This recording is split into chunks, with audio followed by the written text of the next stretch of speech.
Hi guys, welcome back for another video. In the last video, we talked about macronutrients, both the different types of macronutrients and why they're important. If you haven't watched that video yet, I recommend that you go back and watch that one first, and then come back to this video. In this video, we're going to talk about how much of each macronutrient the typical person is recommended to eat on a daily basis. For most people, this balance of macronutrients will work well for keeping them healthy and for meeting their macronutrient needs. If you balance your macronutrients in this way, you can rest assured that you're meeting your nutritional needs. Let's get started. In the last video, you learned that the three macronutrient types are carbohydrates, protein, and fat. What you want to know now is how much of each of these macronutrients do you need per day? Rather than giving you a specific target amount, like how many grams per day you need of each of these macronutrients, nutritional experts usually provide a target range or percentage for how much of your daily energy or your daily calorie intake that you want to come from each category of macronutrients each day. Let's break those down a little bit further. Starting with carbohydrates, nutritional researchers and experts recommend that approximately 45 to 75% of your daily calories should come from carbohydrates. Remember that carbohydrates are your body's primary and preferred source of energy. Your body requires carbohydrates as fuel to keep you moving throughout the day. If you consume less than this target range, you might be underfueling your body, which could result in energy crashes. But if you eat too many carbohydrates, it might result in your body beginning to store the excess glucose as fat. Fall somewhere in this range and you'll be right in your nutritional sweet spot. Next is protein. Experts recommend that 10 to 25% of your daily energy comes from protein. This one might surprise people, especially given how much you probably see protein being pushed right now.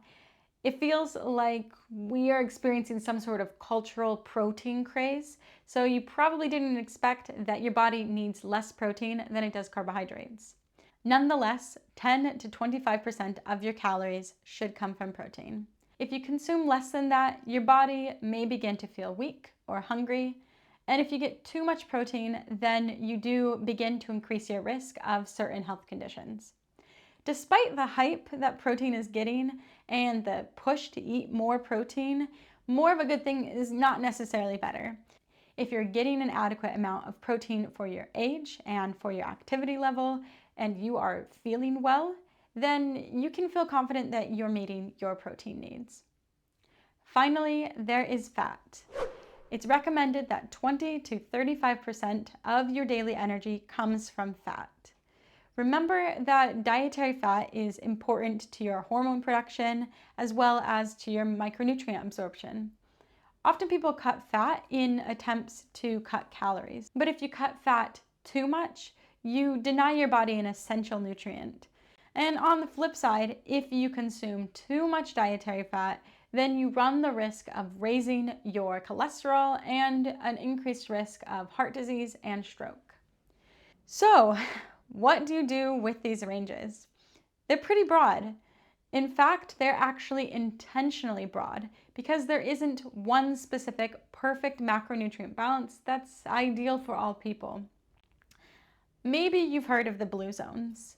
If you're familiar with the blue zones, you know that researchers studied the diets of those populations to understand if that influenced why they live so long. They didn't find people in the blue zones all eating the same ideal proportions of macronutrients. Actually, they found that there's a lot of variation in what percentages of their daily calories people got in the blue zones from each of the different macronutrient groups. Yet, each one of these populations is known for their good health and their longevity.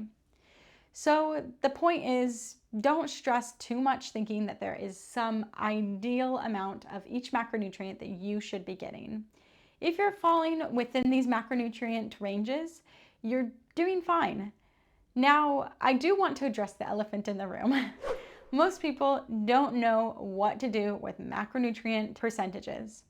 When I say get 45 to 75% of your daily calories from carbohydrates, what does that really mean? There must be an easier way to understand this, right? Well, actually there is. It's called the plant-based plate, and it is the backbone of my own nutritional coaching. And using this method to fill your plate will save you the hassle of calculating where your calories are coming from, of inputting them into a food tracking app, and of the worry of thinking about if you're getting enough protein, enough carbohydrates, enough fat.